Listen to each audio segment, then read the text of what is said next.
Anxiety ഡിസോർഡറിൽ എപ്പോഴും heart attack ആണോ എന്ന് നമ്മൾ തെറ്റിദ്ധരിക്കപ്പെടുന്ന ഒരവസ്ഥയാണ് പാനിക് അറ്റാക്ക് എന്ന് പറയുന്നത്. അതായത് പെട്ടെന്നുള്ളൊരു നെഞ്ചിരിച്ചിൽ, അതുപോലെ നെഞ്ചിൻ്റെ അകത്തൊരു വേദനയും ശ്വാസം കിട്ടാത്ത അവസ്ഥ, കണ്ണിൻ്റെ അകത്ത് മൊട്ടൊരു ഇരുട്ട് കയറിയതുപോലെ ബോഡി മൊത്തം തളരുന്നതായിട്ടുള്ള ഒരവസ്ഥ, കൈകാലുകളൊക്കെ ഒരു വിറച്ച് ബോഡി മൊത്തം ഷിവർ ചെയ്യുകയും അതുപോലെ സ്വെറ്റ് ചെയ്യുകയും ചെയ്യുന്ന ഒരവസ്ഥ നമുക്ക് സാധാരണയായിട്ട് പാനിക് ആവുന്ന സിറ്റുവേഷനിൽ ഉണ്ടാവാറുണ്ട്.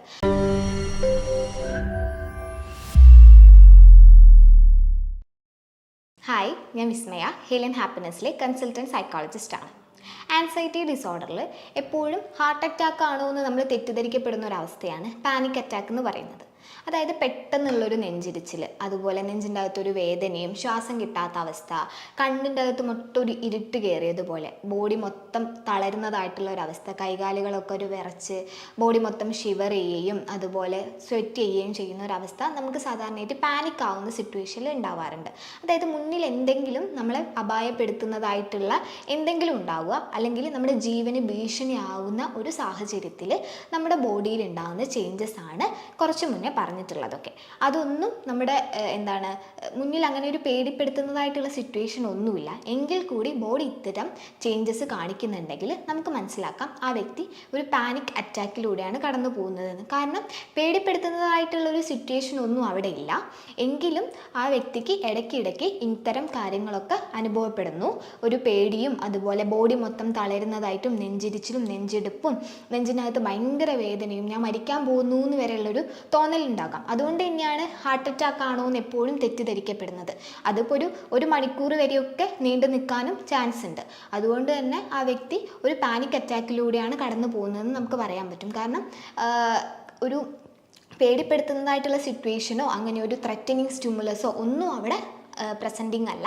എങ്കിലും ആ വ്യക്തി ഇത്തരം സാഹചര്യത്തിലൂടെയാണ് കടന്നു പോകുന്നതെങ്കിൽ നമുക്കങ്ങനെ പാനിക് അറ്റാക്കാണ് ആ വ്യക്തിക്കുള്ളതെന്ന് മനസ്സിലാക്കാം. ഇതിപ്പോൾ ഒരു സാഹചര്യത്തിൽ മാത്രമല്ല, വീണ്ടും വീണ്ടും ആ വ്യക്തിക്ക് ഇതുപോലെ ഒരു പാനിക് അറ്റാക്ക് ഉണ്ടെന്നുണ്ടെങ്കിൽ നമുക്ക് മനസ്സിലാക്കാം അതൊരു പാനിക് ഡിസോർഡർ ആണെന്ന്. കാരണം ഒരു സാഹചര്യത്തിൽ നിന്ന് മാറിയിട്ട് വേറൊരു സാഹചര്യത്തിലും അതേപോലെ പേടിപ്പെടുത്തുന്നതായിട്ട് ഒന്നുമില്ലെങ്കിൽ കൂടി വീണ്ടും അതുപോലെ ഒരു അവസ്ഥയാണ് കടന്നു വരുന്നതെങ്കിൽ പാനിക് ഡിസോർഡർ ആണെന്ന് നമുക്ക് പറയാം.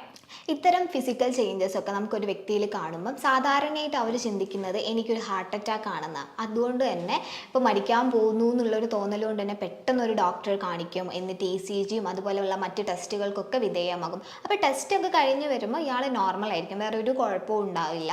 ടെസ്റ്റിലൊക്കെ ഇയാൾ കംപ്ലീറ്റ്ലി ഫിസിക്കലി ഇയാൾ ഓക്കെ ആയിരിക്കും. അങ്ങനത്തെ ഹാർട്ട് ഇഷ്യൂസും കാര്യങ്ങളും ഒന്നും ഉണ്ടാവില്ല. ഇയാൾ ഹാർട്ട് അറ്റാക്ക് ആണ്, ഞാനിപ്പോൾ മരിച്ചു പോകുന്നുള്ള ഒരു വെപ്രാളത്തിലായിരിക്കും ഹോസ്പിറ്റലിൽ പോയതെങ്കിലും കംപ്ലീറ്റ്ലി ഇയാൾ ടെസ്റ്റ് റിപ്പോർട്ടിലെല്ലാം ഓക്കെ ആയിരിക്കും. അപ്പോൾ ഡോക്ടറെ അടുത്ത് നിന്ന് അങ്ങനെ ഒരു റിപ്ലൈ കിട്ടിയോണ്ട് വീട്ടിലോട്ട് തിരിച്ചു വരും. പക്ഷേ വീട്ടിൽ വന്നാലും സെയിം അവസ്ഥയായിരിക്കും, വീണ്ടും മരിക്കാൻ പോകുന്നു എന്നുള്ളൊരു തോന്നലായിരിക്കും. കാരണം ഭയങ്കര നെഞ്ചുവേദനയും നെഞ്ചിടിച്ചിൽ, വയറ്റിൻ്റെ അകത്തൊരു പുകച്ചു കിട്ടുന്നത്, ഒരു ഇരുട്ട് കയറുന്ന ഒരു അവസ്ഥയായിരിക്കും കണ്ണിന് ചുറ്റും. അതുകൊണ്ട് തന്നെ അയാൾ വീണ്ടും ഈ ഡോക്ടർ എന്തോ കൺസൾട്ട് ചെയ്തതിൻ്റെ ബുദ്ധിമുട്ടാണ്, അല്ലെങ്കിൽ ടെസ്റ്റ് റിപ്പോർട്ടിൻ്റെ ഒരു പ്രശ്നമാണ്, ടെസ്റ്റ് ഒന്നും കറക്റ്റ് അല്ല, വേറൊരു ഡോക്ടറെ കൺസൾട്ട് ചെയ്യണമെന്ന് തോന്നിയിട്ട് ഉടനെ തന്നെ വേറൊരു ഡോക്ടറെ കൺസൾട്ട് ചെയ്യാൻ വീണ്ടും പോകും. അതേസമയം അവിടുന്നും എല്ലാ ടെസ്റ്റും ചെയ്തിട്ടും നോർമൽ ആയിരിക്കും ഇയാളുടെ റിസൾട്ട് വരുന്നത്. അപ്പം കരുതും എനിക്കെന്തോ മാറാരോഗമാണ്, ഈ ടെസ്റ്റ് ഒന്നും ചെയ്തിട്ടും ഡയഗ്നോസ് ചെയ്യാനൊന്നും പറ്റാത്തൊരു പ്രശ്നമാണ്, അതുകൊണ്ട് തന്നെ ഞാനിതിൽ വേറെ എന്തെങ്കിലും ഒരു കാര്യം ചെയ്യണം, വേറെ ടെസ്റ്റോ അല്ലെങ്കിൽ പുറത്തെവിടെയെങ്കിലും പോയി ടെസ്റ്റ് ചെയ്യണം എന്നുള്ള കാരണം കൊണ്ട് ഇയാൾ ഭയങ്കരമായിട്ട് വീണ്ടും വീണ്ടും അത് ആലോചിച്ച് തന്നെ ടെൻഷനാകും. ആ കാരണം കൊണ്ട് ഞാൻ ഒറ്റയ്ക്കൊന്നും എവിടെയും പോകാൻ പാടില്ല. കാരണം ഒറ്റയ്ക്ക് പോയാൽ വഴിയിൽ നിന്ന് എനിക്ക് ഈ നെഞ്ചിരിച്ചിലും നെഞ്ചെടുപ്പും വന്ന ആർക്കും എന്നെ ഒന്നും ചെയ്യാൻ പറ്റില്ല. കാരണം ടെസ്റ്റ് ചെയ്തിട്ട് പോലും ഒരു റിപ്പോർട്ടിൽ നെഗറ്റീവായിട്ട് അല്ലെങ്കിൽ നോർമലായിട്ടാണ് വരുന്നത്, എന്തോ വലിയ മാറാരോഗത്തിന് അടിമ തന്നെയാണെന്നുള്ള തോന്നലായിരിക്കും ഇയാൾ നടക്കുന്നത്. പക്ഷേ ടെസ്റ്റ് റിപ്പോർട്ട് എല്ലാം നോർമലും ആയിരിക്കും. ഈ ഒരു അവസ്ഥ കൂടുതലായിട്ട് നമുക്ക് ഫീമെയിൽസിലാണ് കാണുന്നത്. അത് തന്നെ ഒരു 18 മുതൽ 24 വയസ്സ് വരെ ഏജ് ഗ്രൂപ്പിലാണ് കൂടുതലായിട്ടും ഈ ഒരു പാനിക് അറ്റാക്ക് അല്ലെങ്കിൽ ഇടയ്ക്കിടയ്ക്ക് വരുന്നതിന് നമുക്കൊരു പാനിക് ഡിസോർഡർ എന്ന് പറയാം. പാനിക് ഡിസോർഡർ കൂടുതലായിട്ട് കണ്ടുവരുന്നത് കൂടുതലായിട്ടും ഒരു 18 മുതൽ 24 വരെ ഏജ് ഗ്രൂപ്പിലുള്ള ഫീമെയിൽസിലാണ്.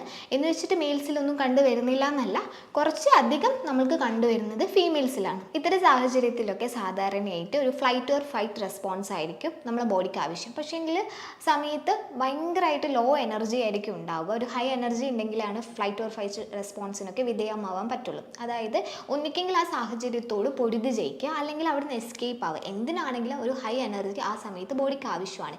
ഇത്തരം നമ്മൾ പാനിക് ആവുന്ന സിറ്റുവേഷനിൽ നമ്മൾ ഫിസിക്കലി ഭയങ്കര വീക്കായിരിക്കും. കാരണം ഭയങ്കര സ്വെറ്റിങ്ങും വിറയലും കൈകാലുകൾ ഞരമ്പുകളൊക്കെ തളരുന്നത് പോലെയും ഒരു മരവിച്ച ഒരു അവസ്ഥയായിരിക്കും, നെഞ്ചിടിപ്പും അതുപോലെ ശ്വാസം കിട്ടാത്ത ഒരു അവസ്ഥയായിരിക്കും. അതുകൊണ്ട് തന്നെയാണ് സ്വാഭാവികമായിട്ട് അവിടെ നിന്ന് ഒന്നും ചെയ്യാൻ പറ്റാതെ തളർന്നു പോകുന്നതും മരിക്കാൻ പോവുകയാണെന്നുള്ളൊരു തോന്നൽ വരുന്നതും ഒക്കെ. ഒരു പ്രസൻറ്റിങ് സ്റ്റിമുലസ് നമുക്ക് അപായപ്പെടുത്തുന്നതായിട്ട് ഒന്നുമില്ലെങ്കിൽ കൂടി ഒരു വ്യക്തിക്ക് ഇങ്ങനെയൊക്കെ ഉണ്ടാവുന്നുണ്ടെങ്കിൽ നമുക്ക് മനസ്സിലാക്കാം അതൊരു പാനിക് അറ്റാക്ക് ആണെന്ന്. ഈ ഒരു പാനിക് അറ്റാക്ക് ഇടയ്ക്കിടയ്ക്ക് ആ വ്യക്തിക്ക് വരുന്നുണ്ടെങ്കിൽ അതൊരു പാനിക് ഡിസോർഡർ തന്നെയാണെന്ന് നമുക്ക് ഡയഗ്നോസ് ചെയ്യാനായിട്ട് പറ്റും. ഒരുപാട് കാരണങ്ങൾ കൊണ്ട് നമുക്ക് പാനിക് ഡിസോർഡർ ഉണ്ടാവുമെങ്കിലും എന്താണ് പാനിക് ഡിസോർഡർ ഉണ്ടാവേണ്ട ഒരു കറക്റ്റായിട്ടുള്ള റീസൺ ഇതുവരെ നമുക്ക് കണ്ടെത്താനായിട്ട് കഴിഞ്ഞിട്ടില്ല. അതായത് ജെനറ്റിക്കലി, എൻവയോൺമെൻ്റലി, അതുപോലെ കൊഗ്നിറ്റീവ് ഫാക്ടേഴ്സൊക്കെ പാനിക് ഡിസോർഡർ അല്ലെങ്കിൽ പാനിക് അറ്റാക്ക് ഉണ്ടാവാനുള്ള കാരണങ്ങളുള്ളതാണ്. അതായത് ഇപ്പോൾ ഗ്രാൻഡ് പാരൻസിന് അല്ലെങ്കിൽ നമ്മുടെ പാരൻസിനൊക്കെ പാനിക് ഡിസോർഡർ ഉണ്ടായിരുന്നു, അല്ലെങ്കിൽ ഒരു പാനിക് അറ്റാക്ക് വന്നിട്ടുണ്ടായിരുന്നു എപ്പോഴെങ്കിലും. അതും അല്ലെങ്കിൽ അവർ ചെറിയ ചെറിയ കാര്യത്തിന് പോലും നല്ല പാനിക് ആവുന്ന ആൾക്കാരാണെങ്കിൽ അവരുടെ മക്കൾക്കോ അല്ലെങ്കിൽ പാരക്കുട്ടികൾക്കോ ഒക്കെ വരാനുള്ള ചാൻസ് ഉണ്ട് ഇതുപോലെ പാനിക് ഡിസോർഡർ അല്ലെങ്കിൽ പാനിക് അറ്റാക്കൊക്കെ. അതേപോലെ എൻവയോൺമെൻറ്റിൽ ഉണ്ടാകുന്ന എന്തെങ്കിലും ഫാക്ടേഴ്സ് കൊണ്ടും നമുക്ക് പാനിക് ഡിസോർഡർ ഉണ്ടാകാം. അതുപോലെ തന്നെ കൊഗ്നിറ്റീവ് ഫാക്ടേഴ്സ് എന്ന് പറയുന്നത് ഒരിക്കൽ ഈ വ്യക്തിക്ക് പാനിക് അറ്റാക്ക് ഉണ്ടായിക്കഴിഞ്ഞു, അപ്പോൾ പാനിക് ഡിസോർഡർ ആവാനുള്ള കാരണം പോലും വീണ്ടും വീണ്ടും ഒരു സാഹചര്യത്തിലോട്ട് ഞാൻ എത്തിച്ചെല്ലുന്ന സമയത്ത് എനിക്ക് വീണ്ടും പാനിക് അറ്റാക്ക് ഉണ്ടാവുമോ അല്ലെങ്കിൽ ഞാൻ ഇതുപോലെ തളർന്നു പോവുമോ, അത് ഹാർട്ട് അറ്റാക്ക് ആയിരിക്കുമോ, ആൾക്ക് മനസ്സിലാവുന്നില്ല ഇതൊരു പാനിക് അറ്റാക്ക് ആണെന്നുള്ള ആ ഒരു ഇൻസൈറ്റ് ആൾക്ക് കിട്ടുന്നില്ലല്ലോ. അതുകൊണ്ട് തന്നെ ആൾ വിചാരിക്കും എനിക്ക് അറ്റാക്കാണ്, ഞാനിപ്പോൾ ചത്തുപോകും, ആകെ എനിക്ക് ശ്വാസം കിട്ടാത്ത പോലെ ഒരവസ്ഥയാണ് വരുന്നത്. അപ്പോൾ ആ ഒരു തോന്നൽ കാരണം അത്രയും അതിൽ കോൺഷ്യസ് ആവുന്നത് കാരണം ആൾക്ക് വീണ്ടും വീണ്ടും അത് വരാനുള്ള ചാൻസ് കൂടുതലാണ്. അതുകൊണ്ട് തന്നെ ആൾക്ക് ഇതുപോലെയുള്ള സാഹചര്യങ്ങളൊക്കെ മാക്സിമം അയാൾ അവോയ്ഡ് ചെയ്യാനായിട്ടും ശ്രമിക്കും. ഇപ്പോൾ ഒറ്റയ്ക്കൊരു കല്യാണത്തിന് പോകുകയെന്ന് പറഞ്ഞാൽ ആളെ സംബന്ധിച്ച് ഭയങ്കര പേടിയുള്ള കാര്യമായിരിക്കും. അത് തന്നെ ആളെ പാനിക്കാക്കുന്ന ഒരു കാര്യം തന്നെയായിരിക്കും. ഒറ്റയ്ക്ക് പോകുക എന്ന് പറയുന്നത്, അല്ലെങ്കിൽ ഒറ്റയ്ക്ക് യാത്ര ചെയ്യുക, എവിടെയെങ്കിലും ഒരു ബസ്സിൽ യാത്ര ചെയ്യുക എന്നൊക്കെ പറയുന്നത് ആളെ സംബന്ധിച്ച് ഭയങ്കര ബുദ്ധിമുട്ടുള്ളതാണ്. കാരണം ഞാൻ ഒറ്റയ്ക്കായി പോകുന്ന സാഹചര്യത്തിൽ ഇത്തരം കാര്യങ്ങൾ എനിക്ക് സംഭവിച്ചാൽ ഒന്നെൻ്റെ കൂടെ ആരില്ലെങ്കിൽ ഞാൻ ചത്തുപോകില്ലേ, കാരണം എനിക്ക് അറ്റാക്കിൽ വരുന്നതെന്നുള്ളൊരു തോന്നൽ അയാളെ എപ്പോഴും അലട്ടുന്നുണ്ട്. ഈ ഒരു തോന്നൽ എപ്പോഴും ആളെ ഇങ്ങനെ അലട്ടിക്കൊണ്ടിരിക്കുന്നതും ആൾക്ക് വീണ്ടും വീണ്ടും ഇത് വരാനുള്ളൊരു ചാൻസിന് കാരണമാവുന്നുണ്ട്. അങ്ങനെ ഇടയ്ക്കിടയ്ക്ക് ഈ പാനിക് അറ്റാക്ക് വരുന്നതിനെയാണ് നമുക്ക് പാനിക് ഡിസോർഡർ എന്നൊക്കെ നമ്മൾ മുന്നേ പറഞ്ഞത്. അതുപോലെ തന്നെ മുന്നേ ഒരു കേസ് വന്നിട്ടുണ്ടായിരുന്നു. ഒരു 10-25 വയസ്സുള്ള ഒരു ലേഡിയായിരുന്നു. അവൾ ഇതുപോലെ പെട്ടെന്നാണ് അവൾക്ക് ലൈഫിൽ ഇത്തരം ചേഞ്ചസ് വന്നു തുടങ്ങി. ആൾ ഭയങ്കര ആക്റ്റീവാണ്, കുഴപ്പമൊന്നുമില്ല, എല്ലാ കാര്യത്തിലും ആൾ ഓക്കെ ആയിരുന്നു. അപ്പം ടെൻഷനും കാര്യങ്ങളൊന്നും ഇല്ലാത്തൊരു വ്യക്തിയായിരുന്നു. പക്ഷേ പെട്ടെന്ന് കുറച്ച് നാളുകൾക്ക് മുന്നേ ആൾ ഇതുപോലെ ഭയങ്കരമായിട്ട് ടെൻഷനാവുക, എന്താ പറയുക, ഉറക്കത്തൊക്കെ ഞെട്ടി എണീക്കുക, ഉറങ്ങാൻ പോലും മര്യാദയ്ക്ക് പറ്റുന്നില്ല. കാരണം ഉറങ്ങുന്ന സമയത്ത് പെട്ടെന്ന് എന്തെങ്കിലും കാര്യം ആലോചിച്ച് പേടിച്ച് ഞെട്ടി എണീക്കുന്നതായിട്ടുള്ള അവസ്ഥയും, ഇപ്പോൾ പുറത്ത് പോവുകയാണെങ്കിൽ ഏതെങ്കിലും ഒറ്റയ്ക്കുള്ള സാഹചര്യത്തിലൊക്കെ ഭയങ്കരമായിട്ട് തളർന്നു പോവുക, എന്താ പറയുക, ബോഡിയാകെ തളർന്ന് ഭയങ്കര ഷിവറിങ്, ശ്വാസം കിട്ടാത്ത അവസ്ഥ.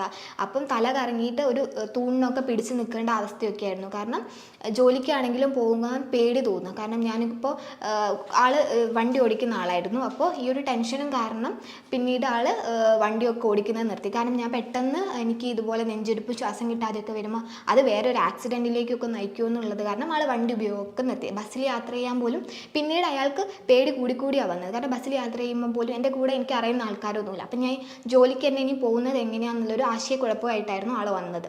അപ്പോൾ ഇത്തരം സാഹചര്യങ്ങളൊക്കെയാണ്, അല്ലെങ്കിൽ ഇത്തരം സിംറ്റംസ് ഒക്കെയാണ് നമുക്കൊരു പാനിക് ഡിസോർഡർ ഉള്ള വ്യക്തിയിൽ കണ്ടുവരുന്നത്. ഇതുപോലുള്ളൊരു പാനിക് ഡിസോർഡറൊക്കെ ഉള്ള ഒരു വ്യക്തിയാണെങ്കിൽ നമുക്ക് കൃത്യമായൊരു ട്രീറ്റ്മെൻറ്റ്, കൗൺസിലിംഗ് ഒക്കെ കൊടുത്തു കഴിഞ്ഞാൽ അവർ ഓക്കെ ആവുന്നതാണ്. എന്താണ് അവരുടെ ഒരു പ്രശ്നം എന്ന് തന്നെ അവർക്ക് കറക്റ്റ് ഡയഗ്നോസ് ചെയ്യാൻ പറ്റുന്നില്ല. ഒരു ഹാർട്ട് അറ്റാക്ക് ആണെന്നാണ് അവർ തെറ്റിദ്ധരിക്കപ്പെടുന്നത്. എപ്പോഴും തന്നിലുള്ള ഒരു ആൻസൈറ്റി ആണ്, അല്ലെങ്കിൽ ഒരു സ്റ്റിമുലസും അവിടെ പ്രസൻറ്റിംഗ് ആയിട്ടില്ല നമ്മളെ അപായപ്പെടുത്താനുള്ളത് പോലും. എന്നിട്ടും ഞാൻ ഇങ്ങനെ കാണിക്കുന്നത് അതെൻ്റെ ഒരു ആൻസൈറ്റി ഇഷ്യൂസ് ആണ്, അത് പാനിക് അറ്റാക്ക് ആണെന്ന് പോലും ആൾക്ക് മനസ്സിലായോ. കൃത്യമായൊരു ഗൈഡൻസോടെയും കൗൺസിലിങ്ങും കൊടുത്താൽ നമുക്ക് അവരെ ഓക്കെ ആക്കി എടുക്കാവുന്നതാണ്. അപ്പോൾ ഇതുപോലുള്ളൊരു ഇൻഫോർമേറ്റീവ് വീഡിയോയുമായി നമുക്ക് വീണ്ടും കാണാം. Thank you.